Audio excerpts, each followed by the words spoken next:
La primera alerta de tormenta solar geomagnética severa desde 2005. A ver, suena terrible.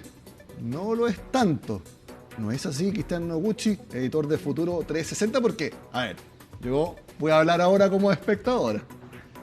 Cuando uno ve tormenta, o llamarada, tormenta solar severa, para quien no esté muy familiarizado, puede decir, Del terror.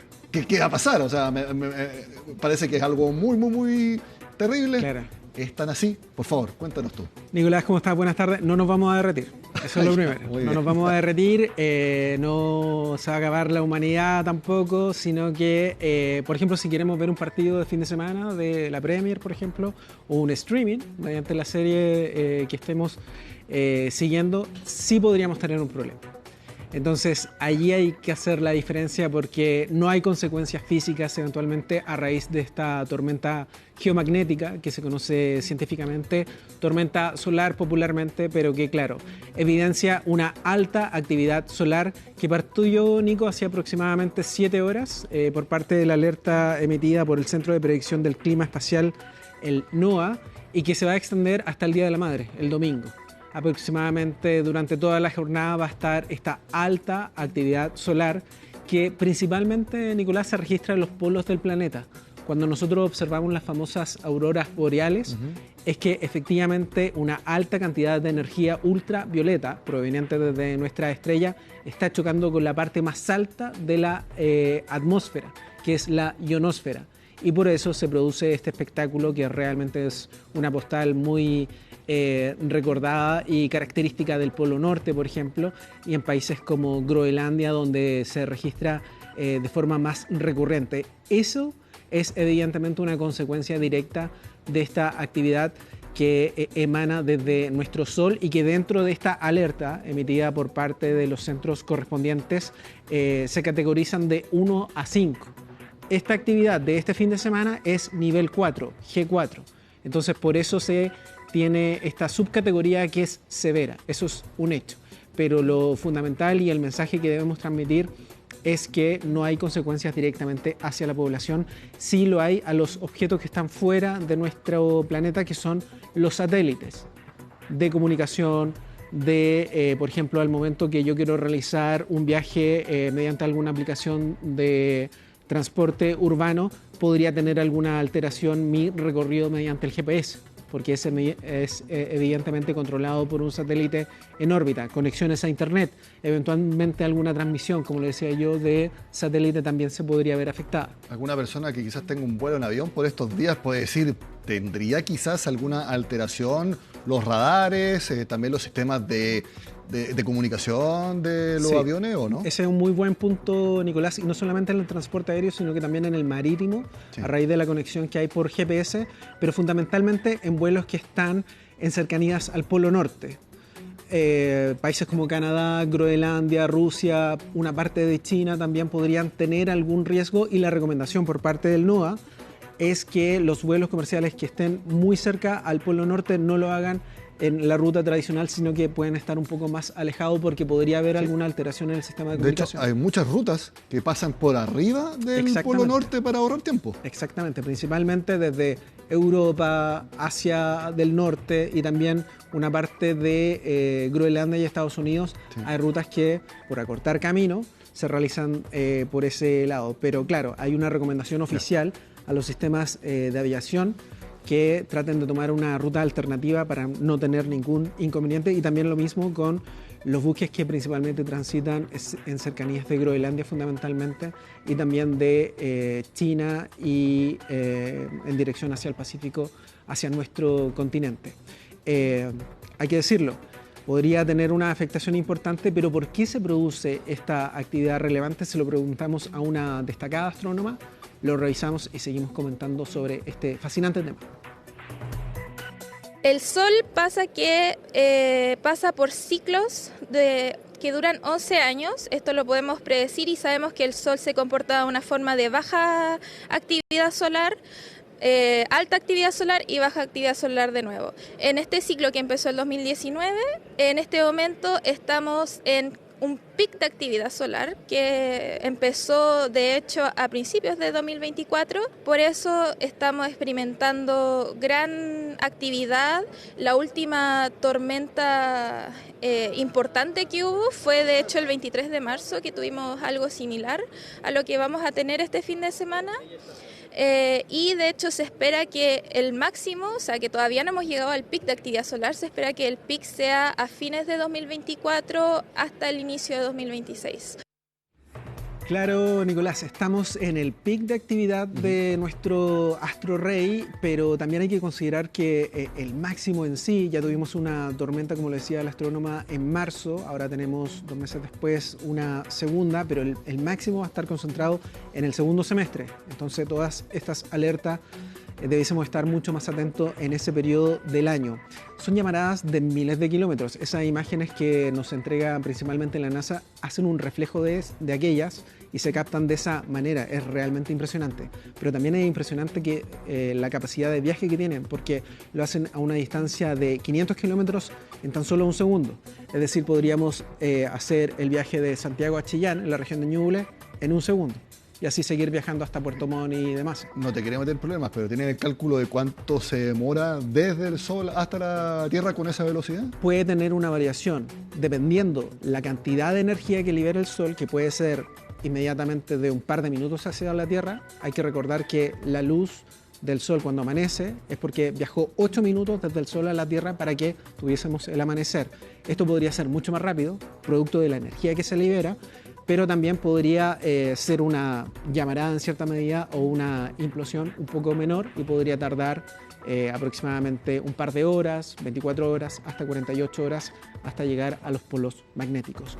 Es muy fascinante para el mundo de la ciencia poder estudiar estos fenómenos porque justamente este 2024, como les decía, es el pic de actividad y se pueden determinar por qué se producen estos eventos, qué tipo de situaciones internas se generan en el Sol para tener esta liberación de energía que, por suerte, si no fuese en una proporción mayor, si tuviésemos este tipo de fenómenos de forma más recurrente, ya estaríamos hablando de una situación más complicada.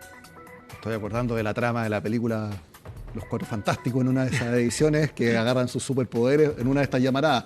Me acordé de eso y te quiero preguntar si sabes si es que esto puede afectar, por ejemplo, la Estación Espacial Internacional, los astronautas que están allá, que obviamente no tienen la protección de nuestra atmósfera ni la ionósfera, si es que ellos no tienen ningún problema, o sus sistemas de navegación también, porque no sé si esto puede afectar también la actividad satelital dentro de las órbitas. Absolutamente. De hecho, hay data de que al inicio del siglo XX, el siglo pasado, hubo problemas principalmente en sectores del Reino Británico, Inglaterra, donde hubo afectación a sistemas de comunicación a inicios de siglo, telefonía básicamente, donde se literalmente quemaron los cables. Posteriormente, en los años 60 en Estados Unidos, hubo un registro de implosiones en centrales de energía eléctrica, atribuidas también a tormentas eléctricas. En el caso que me comentabas tú muy bien de la Estación Espacial Internacional, no debiese haber un daño en la estructura, pero sí podrían haber daños en los sistemas de comunicación de los astronautas con la NASA, por ejemplo. Eso sí es un hecho, ya ocurrió en el pasado y hay sistemas de emergencia para poder monitorear esos casos.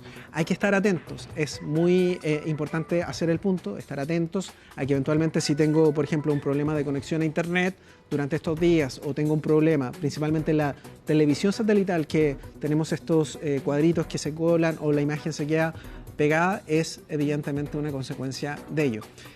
Sería mucho más grave, como te digo, que fuese una proporción mayor porque todo nuestro sistema financiero de transacciones o nuestros sistemas de comunicaciones dependen de los satélites. Entonces, si la situación fuera en una concentración importante, podría generar un apagón, que es lo que los científicos categorizan como el escenario más oscuro dentro de este... ¿Es el nivel 5 dentro de la escala que tú mencionabas? Y eso podría ocurrir el segundo semestre. Entonces, por eso es bueno hablar de esto y conocer por qué se generan justamente este tipo de situaciones en el espacio. Tenemos más declaraciones de astrónomas nacionales quienes nos dan cuenta sobre los efectos de este singular evento astronómico. Eventos en donde se liberan grandes cantidades de energía, grandes cantidades de radiación electromagnética. Lo que uno ve a veces en imágenes que circulan de repente son eyecciones de masa coronal del Sol, que es cuando el Sol como que estornuda y envía material al espacio. Hay escalas, hay una escala que mide qué tan intensa es la tormenta, el nivel más alto es la G5 y nosotros estamos ahora con una G4. Por lo que se califica como una tormenta severa. No es directamente peligroso para la vida humana, pero indirectamente sí. Y si uno va en un avión o en un viaje interespacial, no sería bueno encontrarse con una tormenta magnética porque puede dañar seriamente los controles de los vehículos, incluso de los aviones, que está prohibido que los aviones pasen en estas épocas por los polos magnéticos, cerca de los polos magnéticos. Y por eso que nosotros acá en Chile estamos relativamente tranquilos porque estamos lejos de los polos magnéticos, no creo que sea tan dañino. Claro, lo dice de forma muy precisa la profesora María Teresa Ruiz. En los viajes, como comentábamos, del hemisferio norte, principalmente muy cerca del Ártico, podrían tener algún tipo de complicación. Y también es relevante lo que hay que considerar al momento de poder comprender la magnitud de esta situación, porque una llamarada, por decirlo de alguna manera muy sencilla, del Sol es capaz de emitir, Nico, la energía de 1 billón de bombas de hidrógeno, completamente superior a la bomba atómica registrada en la Segunda Guerra Mundial en Japón. Todos los que vieron la película Oppenheimer conocen la diferencia. Absolutamente. Entonces estamos hablando de una liberación importante de energía, pero somos empáticos en hacer el punto que no hay afectación a la salud de las personas, fundamentalmente. Quienes eventualmente van a tomar fotografías a las auroras boreales debiesen tener algún tipo de resguardo en cercanías de algún tipo de central de energía eléctrica, porque podrían haber algunos problemas allí. No se ha detectado desde los años 60 del siglo pasado, pero evidentemente durante este fin de semana, incluso los lanzamientos de empresas como SpaceX de Elon Musk han tenido pausas ya anunciadas en torno al resguardo no solamente de los equipos y los cohetes, por ejemplo, en ese caso, sino que también eventualmente para los astronautas que están orbitando actualmente la Tierra en la Estación Espacial Internacional. ¿Fenómeno visual de alguna forma a lo largo de Chile de este fenómeno? Tú mencionaste la aurora boreal, pero eso es más cerca de los polos. Claro. En Chile, Magallanes. Solamente desde los centros astronómicos ubicados en el norte del país. De hecho, hay ventanas de exploración específicamente hacia el Sol que evidentemente van a tener una oportunidad importante de conocer estas implosiones en el astro rey. Y también el pasado eclipse solar total que tuvimos en Estados Unidos a inicios de abril fue una buena oportunidad para estudiar la corona solar y cómo van generándose estas llamitas, que podríamos decir desde acá, desde la Tierra, pero guardando las proporciones en el espacio es completamente distinto. Y eso evidentemente ahora puede tener una relación en lo que fue la evidencia de abril a raíz de este eclipse, que también tuvimos en Chile, una trilogía de eclipses, sí. Y ahora conocer que está estudiando desde los centros astronómicos correspondientes. Así que ya lo sabemos, Nicolás, no nos vamos a derretir, hay que insistir en eso, pero sí podemos tener algún problema quizás de conexión o de un simple viaje en alguna aplicación que podría tener algún inconveniente hasta el domingo, a estar muy atentos a eso. Muy interesante entonces la conversación junto a Cristian Noguchi. Me imagino que el próximo martes en Futuro 360 vamos a tener siempre análisis de esto. Mira, este tema casi tema único. El tema que nos mueve a muchos del área, así que vamos a estar atentos a lo que vaya pasando en el espacio y también en los polos. Cristian, muchas gracias por estar con nosotros. Gracias, Nico, a ti. Ya saben, tormenta solar severa, pero no peligrosa para nosotros, solamente para los equipos que utilizamos en nuestro día a día.